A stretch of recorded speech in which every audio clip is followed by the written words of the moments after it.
Hey, ladies and gentlemen, your gaming and anime ninja Shinobazu back at it again for Anime Expo Day 2. Before we hop into things, though, quick side note. On Thursday, July 7th, yes, the 7th? The 7th.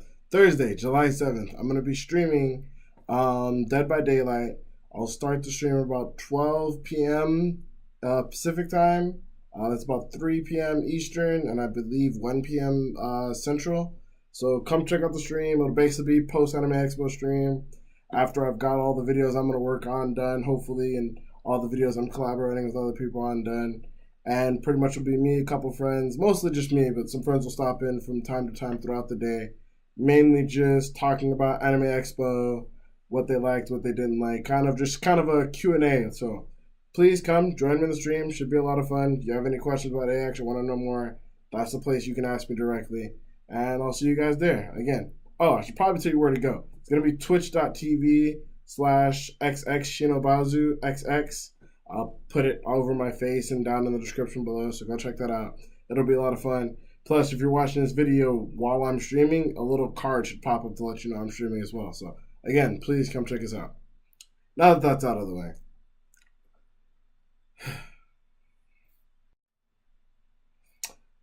Day 2, where do we start? Well, we ended up going into a little late, as most of you guys may know. After the first day of Anime Expo, that's usually when the parties happen. So, although I didn't do much partying, I actually just kind of hung out, but I didn't end up leaving the convention, like I said, till like 2 p.m. or 1:30 a.m., getting home around 2 a.m. So, everyone in my hotel room decided to have a few drinks, so they're feeling good. I was just getting in, and honestly, seems like it was quiet time by the time I got back, which is kind of backwards. I guess for them, they party around 8 or 10. I told them, like, yo, I'm from Vegas. Party time doesn't start for us till 2 a.m., so you guys just partied early. But it is what it is. Got back to the hotel room, went to sleep, woke up next day, went to AX. As you guys know, this was Saturday. Those of you who don't know, Saturday is always AX's busiest day. I didn't even know if they sell Saturday only badges, but if they do, they're like $65. They're ridiculous from what I remember. But Saturday is always the biggest day. There's always the most people there. It's always the most packed. Doesn't matter when the con starts, when the con ends. Saturday is always going to be their busiest day. And boy, was it their busiest day. There were twice as many people out front as there was Friday on day one.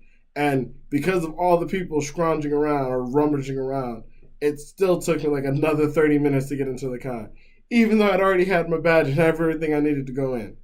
I won't spend too much time on it, but that's still frustrating. It should not take me 30 minutes to get in your doors to get to where I'm trying to go. 30 minutes. Anyway, the first place I went was the Premier Lounge, mainly just to check in on what was going on. And due to the fact that I had found out the night before that I was going to be leaving early, I wanted to see what ticketed event I could go to and how to get that set up. So I went up there to talk to the information booth in there to see about getting with the Premier Badge, you get access to one ticketed event for free. Only one. But you do get that. So I wanted to see what I had to do to figure out to get that taken care of. Went in there, figured out how to get that done. And the first panel I really wanted to go to was the Digital Influencer Roundtable. That panel had Dodger, Octopimp, Happily Aaron, and Miles J. Didn't know who Miles J was before the panel, but he's pretty cool dude. We'll get into that later. But since I knew that was what's going on, I was like, cool. I think I had like an hour or a half hour. Had about an hour before the panel started. Yeah, I had about an hour, about 12:30. Had an hour before the panel started. So I went down to the ticketing to try to get the whole ticket situation worked out. They had a special line for premiere guests, which is cool. Sat in line. Kind of didn't really matter though, because I sat in line with the premiere to get my ticket, and they sent me to a guy. But apparently that guy was not trained to handle premiere members, which made absolutely no sense to me. Apparently there's a certain setup they have to go through for premiere members to get their ticket, and that guy couldn't do it. So I waited for like 15 minutes for him to open up. Then they sent me to him, and I pretty much just stood there with him for another 15 minutes while we waited for somebody to figure out where I was supposed to go. Then after about that, 15 minutes of waiting around with him, they sent me to another guy who also wasn't trained in how to handle premiere members. So I spent another 15 minutes waiting with that. So at this point, I'm sitting at about 1 o'clock, and I'm supposed to be at my panel. I have to be there, mind you. Premiere doesn't get you like guaranteed access. You have to be there early still. So I'm sitting at about 15 minutes to make sure like that's 15 minutes left before I have to be at the panel for them to let me in. So I'm just like, all right, guys, what are we gonna do? I understand you've got some things going on. Only one or two people can handle this, whatever. Like, can we get this moving along? I've been here for an hour, almost an hour already, and I've got somewhere to be. So after another 15 minutes, I'm coming up on like 110 at this point. They finally get me to the guy who can help me, but he's having technical issues. So I'm sitting with him. He's trying to work out technical issues. He's got to take down. He's got to scan my badge. Then he's got to take down all my information on the computer. Then he's got to take all my information down by hand. And my information, I mean my first name, my last name, my email address, my phone number. He's got to write all of this out by hand before he can actually like write me off and then check it. Then he's got to select the seats with me, which was crashing, or I assume it was crashing. I'm going to say it was crashing. I'm not going to say he was messing up, even though that's what the guy who came over and fixed it said he was just doing. I'm not going to say he was messing up. We're going to say it's crashing because that's what he told me. The thing's crashing, so it won't let me pick my seat. And mind you, the event I chose to pick was the One Punch Man at Matsuri, which is basically the one, or Atsusuki, I don't know what it was called, Matsuri. But it was the One Punch Man event because I wanted to go to the Cowboy Bebop one. That one was going to be Sunday, and I wasn't going to be, or Monday, and I wasn't going to be in town on Monday for it. So I chose the One Punch Man one. Anyway, we go from there, and he's trying to select, and after he selects, he's got to get someone because he's got cash in front of him, and apparently they don't have this rule where if you have a cash drawer, you cannot leave your cash drawer even if you're walking 2 feet away. Whoa, whatever. I guess they treat him like kids, but whatever the case might be, he can't walk, so he's got to wait for someone else to come up, take the information from him, go print my ticket, and then come back. It makes sense, but at the same time, it just literally seemed like they were wasting my time. Like, literally, he had to wait 5 minutes for the guy to free up so the guy could literally walk over, take my paper over to the machine, scan it, print out my ticket, and walk back. Literally took him all of like 30 seconds to do it, but the guy who was working with me was not allowed to do it. Makes no sense to me. Absolutely at all whatsoever, but I digress. After I finally get that done, I basically book it up to Dodgers, or basically the digital influencer panel, just like beeline it there, which hit like one of my very first big issues with the con on Saturday. I remember I said there was a lot of people and that it was crowded. Saturday, it went from like crowded to like fire hazard. Legitimately a fire hazard. Not like, oh, blah, blah, blah, it was too much and there were people and blah, blah, blah, and it was smelly. It was legitimately a fire hazard. There was a point in the hallway where because of all the people lined up going different places and all the people just there, that in a hallway going towards the panel rooms, it was full, and it came to a standstill. It was like being in a traffic jam during rush hour when there's like a 3-car pileup or not 3-car pileup or a truck flip over or whatever. That's literally what we're dealing with. That is legitimately what's going on. There is no one moving in the hallway. There are guys at each end of the hallway shouting at people, telling them to keep moving and move out of the way, but no one is moving. You couldn't even like Assassin's Creed like blend your way through.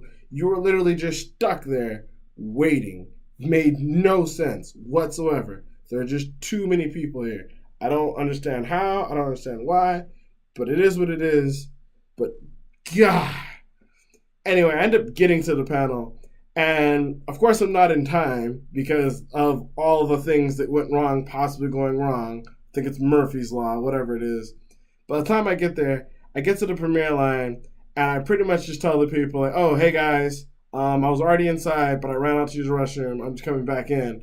And there's like, they looked at me kind of funny for a second. I'm like, I'm already in there. My stuff's already in there. They're like, all right, cool, whatever, just go in. And they let me in. So basically, I had to lie my way in. Even though I had a premiere access pass, still had to lie my way to get back into the room to make sure I made it to this panel. Once I got into the panel, it was actually pretty chill.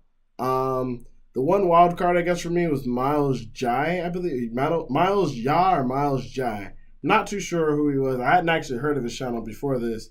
I was kind of put off because I saw 4 people walk up. I saw Aaron. I saw Octopimp. I saw Dodger.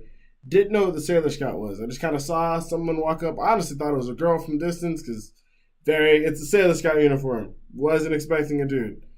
Totally cool, but just wasn't what I was expecting. So when I read the description, I saw Miles Ja, so and so so from Vegas. I'm like, oh, what? He's from Vegas? Word. And he spells his Miles with an I? Dude, this dude's gotta be dope. And after that, I was just like, you know what? Me and you, bro, best friends. Don't even care. Don't even care. It's like, what about? Don't even care. Me and you, best friends. What's your favorite anime? He's like, I don't know. Saddest story, probably Outlaw Star. Yep, best friends. Outlaw Star, good choice. Best friends. And I don't know. It was just one of those things. The panel was mostly just, getting started on YouTube. And they pretty much moved directly into a Q&A because they guess they didn't really have a plan. So since it was Q&A, I decided to ask a couple questions. The questions I asked them was just, how should one get started? Like, what should you do? And pretty much the big thing they all said was just be consistent. Whatever you decide to do, just put up something consistently, constantly keep working, that kind of thing. Make sure your fans know when something's coming, and then just be consistent with what they know is coming. I was like, all right, cool. I can respect that. The next question I asked was just like something which you guys may have noticed, that all my anime and gaming content is all on one channel, including my vlogs, my gaming, my anime is all here now. That's partially because of them. That's honestly also mostly because of Matt Pat. But basically the reasoning behind that, I asked them is if all my content's gonna be on one channel, since like Dodger does something similar where she does her gaming news and her Let's Plays and her vlogs on one channel, and same thing with Miles Ja, and same thing kind of Happily Aaron. How do you go about managing that so your fans don't get overrun with stuff that they're not interested in? And they just said, make sure, again, work at it, keep it consistent, and let it be known what days what's coming out. So I'm working on a schedule for that right now. I have a couple things in the air, but I don't want to say anything until I'm solid because I've been kind of everywhere with scheduling. But basically, basically, if you're going to do anime on Tuesdays, Thursdays, say, hey, gaming Monday, Wednesday, Friday, anime Tuesday, Thursdays, and then vlogs on Saturdays. And they said just kind of run with something like that. Put in big, bright letters on the top of your channel so people know that's what you're doing. And that way you should be good. And hopefully people know what days to check for the content they want from you, which I'm okay with. And they were actually a lot of help. They talked about a lot of other things. They had a couple jokes, favorite animes, things like that. What's their favorite anime and why is it Boku no Pico and stuff like that. It was a fun panel. They're really great guys to hang out with. So I enjoyed that. After that panel, I went over to the ticketed event, which was the One Punch Man at Matsuri. I wasn't super hyped for this. I mean, it was One Punch Man. I was told Jam Project was going to be there, which is the guys who did the One Punch Man opening theme song.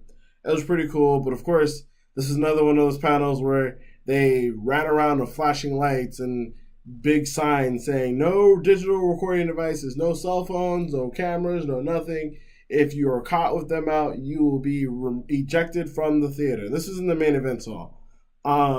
Really felt like I was back in high school. Like at people hiding using their cell phones, literally like how you were in high school where people kind of like hide, can't really do it right here, but you play down low or you kind of like put your jacket over it or whatever the hell's going on so that people can use their cell phones. And I'm like, I'm really sick of it. At this point, if someone's going to pirate something, they're going to pirate it. Like, you can't really stop that.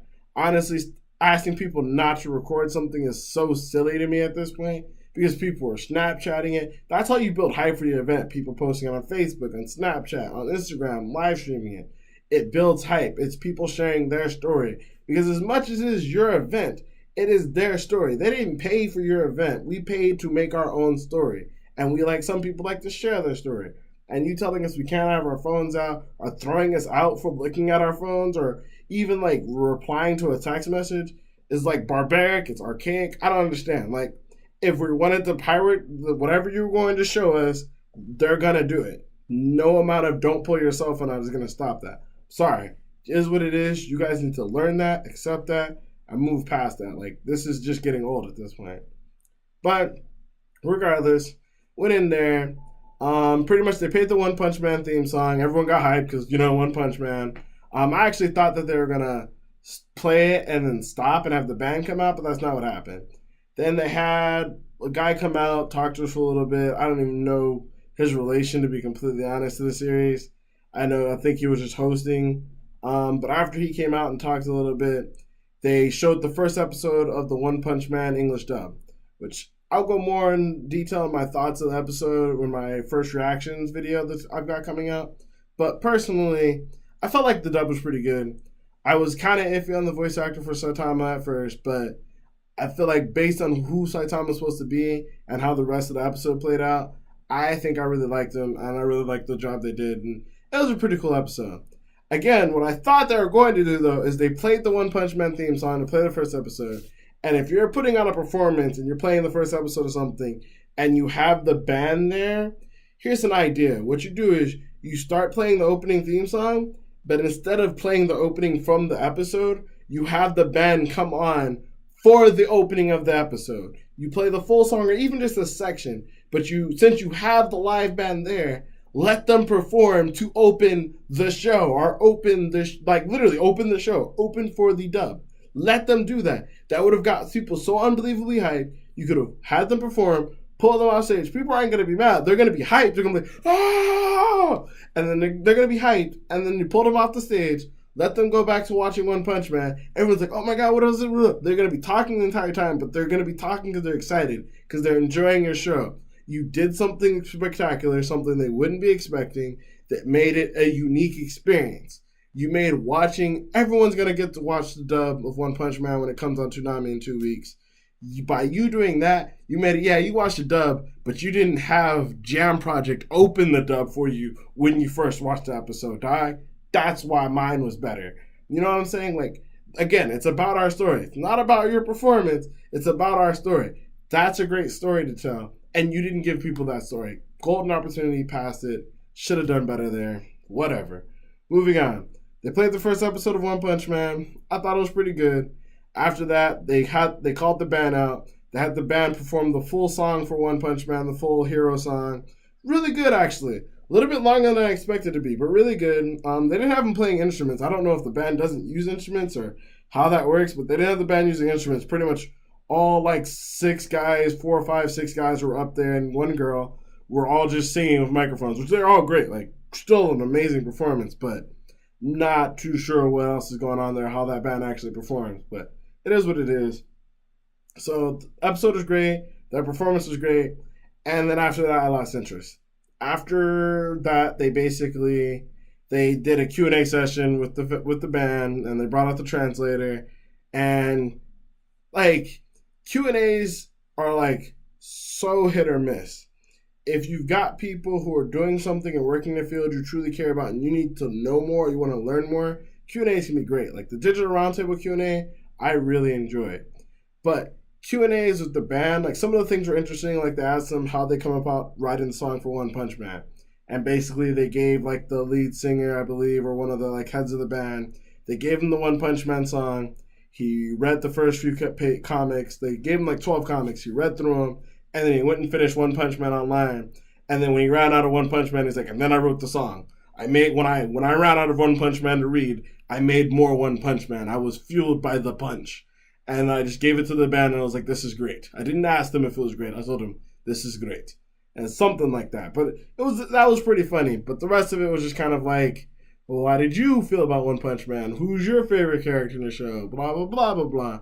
Not to say I don't care about these things at all, but it's just like, it wasn't interesting. And again, there's just this disconnect when you have to have them say something, they kind of chuckle, then the translator says something, then we kind of chuckle. And it was really awkward in this audience because there's a large portion of the person saying something and the audience laughing or clapping, even though I know like 90% of them have no idea what they said. They were just cheering just to cheer. And I was like, I don't feel comfortable being here. So to be completely honest, I finished up with the band, and then they called out the voice of Saitama and the director from Madhouse for One Punch Man, and they literally started asking the same questions I asked the band, and I was like, you know what, I'm done. Can't be here, can't do this. Thanks, sorry, maybe next time. But for what I got, it was okay. The only thing I did want to bring up is I believe if you bought a ticket for this, it was like $35. Somewhere between $25 and $35. I think the most expensive ticket of the event was $45. But I got the ticket for this for free, so that was cool. Or not for free, part of my premiere. I won't say free because this shit is expensive as fuck. But I got part of my ticket for part of my premiere badge, so I didn't have to pay any extra for it. But if I had to pay $35 for this like little event they did, I would have been sorely disappointed. Again, they didn't do anything to create a unique experience like opening of Jam Project or having Jam Project open the show. Nothing I got to see them perform live, one song. I got to see the first episode of the One Punch Man dub, which is cool, but literally again, that'll be out in 2 weeks on Toonami, so not that big a deal. And except I wouldn't been, confined to not use my cell phone while I was watching it. And after that, I was just Q&A, and it wasn't even that interesting of Q&A in my opinion. So if you asked me to pay $35 for that, I laughed at you. I've paid $35 for like way better concerts than that with opening acts and closing acts and headliners, which not the same Jam Project is a headliner, but they performed one song. They did another song before I left. My bad. I left before they did that song. That's possible. But like I was already there for an hour and you didn't entertain me. Literally after maybe the first 30 minutes felt like leaving. I was just sitting there killing time to see if it got better. Once I realized it wasn't, I pieced out. But it's not my job to force myself to sit through something that's entertaining. It's your job to entertain me through this event. I paid to be here. It is your job to entertain me. But hey, whatever. But after that, like I said, I dipped out of there. After the One Punch Man event, I actually left the venue for a little while. I was super craving Chick-fil-A for the longest time. So I ended up, there was a couple other things I wanted to go to, but nothing really that cool going on. So I left the venue, went to Chick-fil-A, got some food, great. Had a 4-piece chicken strip meal and then 12-piece nugget and some waffle fries. I smashed on that, had a great, it was delicious. Perfect. And then after that, I had an Oreo shake, vanilla Oreo shake on the way back to the con. It was great. When I got back to the convention, I actually went to a PA Works panel. Basically, they're premiering a new series, which is on Netflix right now, called Kurokomo, or I'm going to read it right now to see if I can get this right. It was called Kurumukuro. I don't know. The first 12 episodes are on Netflix right now, though. It's actually a pretty good show. I wasn't too sure what I was going to get into, because this studio's made a couple of different things. They've worked on a lot of different projects, apparently. But they decided they wanted to launch this one on Netflix. They're going to do it in 2 parts. I'm assuming there's going to be 24 episodes total. But part 1 is the first 12 is out now. And it was actually a pretty cool show. It's not, super groundbreaking. Don't expect to be mind-blown. The closest thing I can think to it off the top of my head is a very Inuyasha-ish vibe. Not really. Think Gundam. I almost want to say Code Geass, but mainly for the mech school setting, not for the mind-bending or the, thought-provoking, suspense. But the school mech thing, you're looking for kind of Code Geass meets kind of Gundam, meets kind of Inuyasha, very kiddie. Again, not a super amazing show, but it was an entertaining watch. It was the only panel to show 2 episodes, and I actually, like I said, I enjoyed it. I'll probably pick up the show I'll probably do first impressions on it and then pick up the show and give you my thoughts on the first season, but it wasn't too bad. And then at that panel, they also gave us a Japanese loincloth thing that the samurais used to wear. That was a prize they gave out for whatever reason, so that happened. After that, to be completely honest, though, I went to go try to get into 21 Lounge again because I wanted to check that out. And of course, as soon as I got out of the panel, I went to 21 Lounge, and the line was clear across the corner. To give you an example, if you've ever been to the AX before, Los Angeles Convention Center, if you know where the 21 Lounge is or you've ever seen it, basically that dip where they do the karaoke, the line went from that dip all the way around past where the rave was to all the way almost down to where the opening for ticketing and the second entrance for the con was. The line was way too damn long. I really wanted to go to the 21 Lounge, but I just couldn't make time to it. I guess the only way I can really put it is I couldn't be bothered to go back down there again. As much as I wanted to go check it out, I was just you know what? This is too much. I'm done. Something else I did forget to mention, I also tried to go to the Artist Alley before going to PA Works panel, but the Artist Alley and Dealers Hall closed on 6 on Saturday, which makes no sense. Saturday is your biggest day. Your last event in this con ends at 1:30. Why do you close your Dealers Hall at 6? Some people are still getting off work at 6. 8 would have made sense. You close both the Dealers Hall and the Artist Alley at 6 p.m. That made absolutely no sense to me. I don't know any other convention that's ever closed that early, except for maybe Otakon Vegas, which they extended it to 8 next year because of the outcry of people upset that they closed it at 6 for no fucking reason. But whatever. At the end of it all, if I had to put a rating or judge my opinion for my experience in day two, what would I give it? I enjoyed the digital influence panel. That was really fun.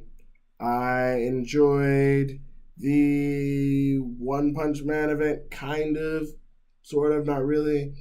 And I actually really did enjoy the PA Works panel. But again, wasn't able to make it to the dealer's hall, wasn't able to make it to the artist alley because those were still just jam packed. Literally moments where I was at a standstill. And again, I went to Chick-fil-A because there was no food worth having nearby that wasn't $10 and didn't have a line out the ass. It was 30 minutes to an hour to get food. So if I have to give it a pure rating, it's probably going to be a 4. I feel like outside of the Dodger panel, I did not enjoy day two at all. There was far too many people just at the convention for me to do anything. And the panels I went to, the panels were there, weren't amazing. The ticketed event I paid for, I couldn't speak for the Jam Project Flow one. That sounded like it might have been cooler. Maybe I should have went to that one instead of doing the One Punch Man event.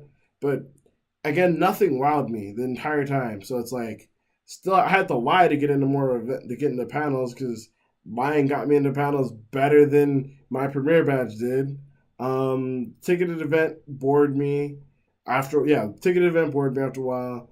The only one panel I enjoyed showed off 2 shows. It was mediocre. And literally, again, there was a 2 hour to 2 hour line to get into everything else I wanted to do. So it's like, it just wasn't worth it to me. It was 2 wastes of time. If you asked me to pay $95 again, plus the $35 for the ticketed event to go to just that one day of AX, I would have been really mad at you. So I'm going to have to give it a 4 out of 10. If I had to give it a score, it's 4 out of 10. It was below average. It was worse than day one, honestly. It is what it is. But that's just my thoughts for today. Hope you guys enjoyed the video. If you guys went to AX and want to tell me your experience in day 2 on Saturday, please leave it in the comment below. Thank you guys so much for watching. Until next time, been your gaming and anime ninja, Shinobazu. Deuces.